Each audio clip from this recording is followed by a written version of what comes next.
안녕하세요. 김길 목사입니다. 책을 기다려주신 독자분들이 계신다면 너무 감사합니다. 최선을 다했었고요. 네, 감사합니다. 네, 벌써 7번째 책인데요. 책을 낼 때마다 항상 어떤 의도를 가지고 먼저 책을 집필 하거나 하진 않는 것 같아요. 하나님 앞에서 배우는 거, 교회 사역하면서 성도들을 섬기면서 배우는 것들을 이제 또 가르치고 배우고 이러면서 정리한 내용들이 책으로 나오게 되는 것 같습니다. 네, 성경에 시험이라고 하는 용어는 자주 나옵니다. 그러나 시험이 이런 거다 하고 명쾌하게 성경적으로 정의되어 있지는 않습니다. 그런데 이제 시험이라는 용어를 성경 안에 많이 쓰고 있는데요. 제가 교회 사역하면서 배운 부분으로 강조를 한다면 마태복음 4장에 예수님께서 40일 동안 금식하시고 시험하는 자에게 시험을 받으시는 장면이 나옵니다. 우리가 예수님 믿고 따라갈 때 시험하는 자의 시험이 있다, 이런 부분을 성경적 근거를 가지고 생각할 수 있습니다. 야고보서 말씀에 보면은 시험이 올 때 우리의 욕심이 시험에 미혹되어 시험에 들게 된다, 이런 내용이 나옵니다. 시험하는 자의 방해도 있겠지만은 우리의 욕심이 시험에 반응함으로써 시험에 드는 것이 아닌가, 이렇게 생각하고 있습니다. 예수님께서 가르쳐 주신 대로 기도하고 깨어 있어야 시험이 올 때 이것이 시험이 아닐까, 또 시험일 수 있겠구나, 이런 생각을 할 수 있는데, 기도하고 깨어 있지 않으면 시험을 좀 분별하기 어려운 부분이 있는 것 같습니다. 계속 기도하고 넘어지고 또 잘 안 되고 이렇게 연습하면서 혹시 이러면서 점점 깨달아가고 배워가고 이런 것이 아닌가 싶습니다. 교회에서 이제 그 시험을 대응할 때 느끼는 부분이 그런 게 있는 겁니다. 사람들이 다 와서 만약에 예배를 드린다고 한다면은 사람들이 와서 예배 분위기를 먼저 파악하는 겁니다. 그리고 그 예배 분위기에서 분위기가 좋냐 나쁘냐에 따라서 자기가 어떤 반응을 하게 되는 겁니다. 예배를 오기 전에 좀 그 예배를 향한 하나님의 뜻을 받고 오면 어떤가. 그래서 예배가 주는 분위기나 사람들이 주는 분위기보다도 그 예배를 향한 하나님의 뜻을 받아서 그 뜻이 경험되고 이루어지도록 기도하면서 예배를 드린다고 한다면 예배가 훨씬 좀 강건하고 은혜스러운 예배가 되지 않을까, 그렇게 생각합니다. 예를 들면 직장 같으면은 어떤 사람이 어려워한다, 그럼 벌써 분위기가 느껴지잖아요. 그 어려운 분위기, 그 어려운 분위기가 계속 전파되고 막 이러거든요. 그러면은 아무도 무서워서 말하지 못하고 다들 좀 지켜보면서 피하거나 내 문제가 안 되게 하려고 방어하게 되거든요. 저는 분위기 안 좋은데 막 말해가지고 분위기 더 안 좋아지고 막 어려워진 적이 많습니다. 그 어떤 분위기를 넘어서는 하나님의 뜻이 이루어지도록 이렇게 도울 수 있다면, 또 사람들과 함께도 분위기에 너무 영향받아가지고 좋은 분위기 만들려고 뭔가 하거나 또 나쁜 분위기에 대해서 피해 다니거나 이러지 않고 하나님의 뜻이 이루어지는 분위기, 그게 좀 중요한 것 같습니다. 하나님의 뜻을 따른 어떤 청결함이 아니고 어떤 시험이 주는 어떤 느낌이나 이런 것들은 되게 마음을 불안하게 하고 어떤 사람의 연약함이 모두에게 약간 고통이 되는 불안한 느낌으로 오는 것입니다. 그래서 하나님의 뜻이 주는 느낌은 이제 그런 불안함과 싸워가면서 궁극적으로 평강으로 가는 것이기 때문에 사람들이 그 연약함에서 오는 어떤 그런 불안함을 이기고 하나님 주신 평강으로 가게 하기 위해서 이렇게 시험이 왔을 때 이제 기도를 통해서 시험을 또 분별하고 또 믿음으로 대적하고 또 승리하고 이렇게 할 수 있다고 생각합니다. 3가지를 말씀드리고 싶습니다. 기도를 통하여 시험을 분별하고 또 믿음으로 시험을 또 대적하고 또 이렇게 기도하고 믿음으로 대적했을 때 하나님 주신 승리가 있다, 이렇게 말씀드리고 싶습니다. 개인이 느낀 어려움 속에서 혹시 이것이 시험이 아닐까 하는 식으로 마음의 중심이 상황과 사람과 어려움에서 어떤 시험을 분별하는 쪽으로 옮겨가지 않았다고 한다면 조금 더 기도가 필요한 상황이다, 이렇게 말씀드릴 수 있겠습니다. 그래서 그렇게 시험을 분별하고 지혜를 주시도록 기도하고 이 상황에 대해서 도우심을 구하면서 기도를 하면은 점점 분별도 높아지고 또 믿음도 또 강해져서 이렇게 시험을 물러가도록 기도할 수 있다고 생각합니다. 많은 경우에 기도를 통해 시험이 물러가도록까지 기도가 안 나옵니다.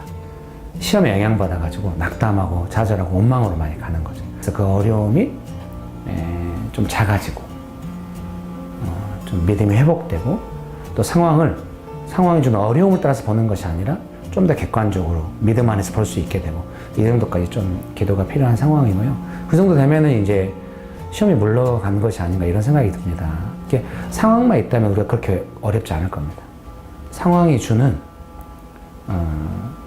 그 시험이 주는 상황에 어려운 상황이 시험이 주는 어떤 고통이 훨씬 어렵게 하는 측면이 있기 때문에 아직 상황이 다 안 좋아졌어도 시험이 물러가면은 상황은 좀 전혀 다르게 보이는 것입니다. 도시에서 기도할 때도 내 마음에 흡족한 기도거나 또는 기도가 너무 산만하고 안 돼가지고 어려운 기도거나 이러지 않고 뭔가 하나님의 뜻이 이루어졌다는 느낌의 어떤 그런 기도, 그런 거죠. 여전히 주님 앞에 갈 때까지 삶의 고난이나 고통이 있을 수 있고 거기서 어떻게 예수님이 원하시는 반응을 잘 할 수 있는가 하는 것은 현재 진행형인 것 같습니다. 그래서 겸손하게 제 자신이 예수님 앞에서 이렇게 예수님의 도움을 구하고 어떤 속임에 넘어가지 않도록 깨어있고, 예수님께서도 베드로에게 깨어있어 기도하라, watch and pray 이렇게 말씀하셨는데요. 깨어있고 기도함으로 깨어있는 거, 이것이 제일 중요하다. 조심하고 있는 것이 제일 중요하다, 이런 생각이 좀 듭니다. 네. 그 열매는 하나님의 말씀이 우리 마음 가운데 떨어져서 이제 하나님의 말씀대로 우리의 마음이 반응할 때 나오는 말과 행실들, 여러 가지 내용들이 아닌가 이렇게 생각하고 있습니다. 대표적으로 성령의 열매도 그 성령의 뜻을 따라 우리의 마음이 순종할 때 사랑과 희락과 화평, 이런 어떤 마음의 내용들이 나오는 측면이 있는 것 같습니다. 열매 맺는 삶이라고 하는 것은 결국 그 마음 씀씀이를 통하여 하나님의 뜻이 다른 사람들에게 전달되는 그런 삶이 아닌가 싶습니다. 하나님의 뜻이라고 하는 것은 하나님의 성품과 그 인격 안에서 나오는 것이기 때문에 사랑과 희락과 화평, 오래 참음, 이렇게 해서 하나님의 뜻이 다른 사람에게 전달되면은 다른 사람들이 그 하나님의 뜻을 경험할 때 열매를 경험하는 것이 아닌가, 그렇게 생각합니다. 제일 중요한 거는 그 하나님의 말씀, 하나님의 뜻에 순종하는가 하는 것이 중요한 것 같습니다. 그럼 하나님의 뜻이 구체적으로 이렇게 진행돼서 나타났다고 하는 것이 어떤 차이가 있는가? 근데 우리가 이걸 느낄 수가 있습니다. 어떤 때서 어떻게 뭔가 예배라든지 또는 어떤 일을 진행할 때 은혜가 있고 뭔가 하나님의 뜻이 느껴질 때가 있는 것입니다. 그때 우리는 이거 뭔가 하나님께서 역사하시는구나 이렇게 느끼는 것처럼 이제 그렇게 느껴갈 수 있습니다. 네. 시험이라고 하는 것을 처음에 분별하게 된 것도 교회를 개척하면서 성도들이 계속 번갈아가며 삶이 어려워지는 겁니다. 그래서 어떻게 이걸 도울 수 있을까?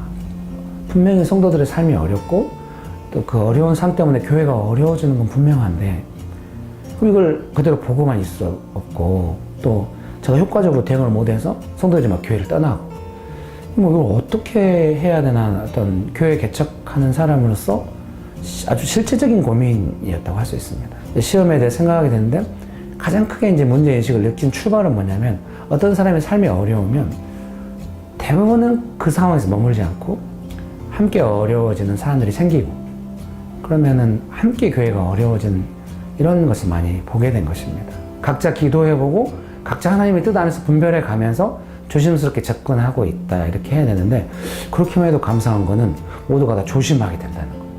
쉽게 마음을 빼앗기거나 쉽게 안 좋게 연결되거나 이러지 않고 각자가 주님 앞에서 뜻을 받으면서 분별하려고 애를 쓰게 되는 것입니다. 우리가 예배를 은혜스럽게 드렸거나 뭔가 하나님의 은총으로 일이 잘 되었을 때 우리 마음이 기쁘고 더 많은 것을 기대하고 잘 되리라 생각할 수 있습니다. 그러나 그렇게 안 됐을 때 좀 당황하고 좀 뭔가 하나님의 뜻의 일관성에 대해서 또 내 삶에 일어나는 일들에 대해서 약간 당황할 수 있습니다. 근데 제 생각에는 뭔가 기도하고 예배드리고 마음이 좋았을 때 거기 너무 마음을 두는 건 좀 그렇다고 생각합니다. 확실한 거는 은혜는 식어질 때가 있는 것입니다.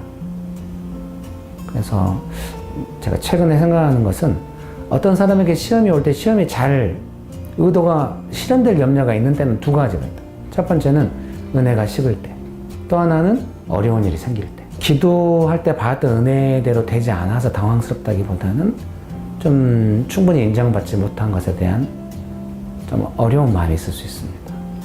은혜가 우리의 감정을 만져주고 회복시켜주고 좋게 해주는 측면도 있지만 우리의 영혼을 깨워서 어떤 일이 발생하든 내가 믿음으로 감당할 수 있다. 이렇게 가는 것도 필요하다고 생각합니다. 이제 어떤 일을 대하든지 하나님의 뜻과 나의 부족함에도 은혜를 주시는 하나님의 은혜와 또 그 문제의 어떤 거에 대해서 내 감정이나 정서나 이런 거 반응하기 전에 하나님의 뜻으로 반응하려고 애쓰는 그런 부분에 대해서 말씀드리고 싶습니다. 어떤 사람이 나를 인정 안 해준 문제가 아니라 일 속에서 어떤 일을 조종하는 문제일 수가 있고, 그럼 어떻게 하나님의 뜻에 따라 이 일을 해갈 수 있을까? 이렇게 강건한 삶이 될 수가 있는 거죠. 인정받으면 다 괜찮은 거고 인정 못 받으면 다 안 되는 거, 이런 개념이 아니라 어떤 상황을 건강하게 이야기할 수 있고 이 문제를 하나님의 뜻에 따라 풀어갈 수 있다. 시험이 오면은 사실 지혜가 잘 없거든요. 상황이 좀 압도되고 어려움이 모두에게 영향을 미치기 때문에 하나님의 뜻을 따라서 이것을 어떻게 해결해야 될지 방법을 잘 모르고 있는 측면이 있어요. 그러면은 어떤 개인의 어려움이 공동체의 어려움이 되고 있다고 하는 것은 적어도 그 개인이나 공동체가 이 시험을 해결할 만한 방법을 갖고 있지 못하다고 할 수가 있겠죠. 우리가 시험을 분별하면서 진정으로 하나님의 뜻을 실현하려고 한다고 한다면은 이야기할 수 있습니다. 어떤 개인의 실수나 연약함을 이야기하는 것이 아니라 이 문제에 대해서 공동체가 겪고 있는 이 문제를 우리가 어떻게 효과적으로 믿음으로 반응하면서 도울 수 있을까, 이런 이야기를 하면은 제일 좋은 거는 그 공동체 안에 있는 사람들이 어떤 사람이나 상황에 대해서 뭔가 하나의 의견을 가지고 어떤 사람을 이렇게 고립시키거나 이런 개념으로 가지 않고요. 상황이나 사람을 넘어서서 어떤 분별력을 갖게 됨으로써 그 문제에 대한 평안함이 온다는 거죠. 분별하기 시작하면 그 시험의 요소가 현재 약화되기 때문에 아주 작은 문제가 됩니다. 모두가 고민할 정도의 큰 문제라고 한다면 이거는 뭔가 지금 분별이 필요한 상황이고요. 그런 분별이 돼가지고 시험에 올라가면은 잘할 수 있겠네, 이 정도로만 해도 넘어갑니다. 그렇게 되기를 바라는 것이죠. 늘 제가 바라기는 조금 그 삶의 구체적인 내용 속에서 어떻게 좀 어려움을 이기고 믿음으로 나아갈까 하는데, 완결된 답변이라기보다는 이런 경험 속에서 배운 것들에 대해서 나눔으로써 그렇구나, 함께 배워가는 그런 시간 되었으면 좋겠습니다. 감사합니다.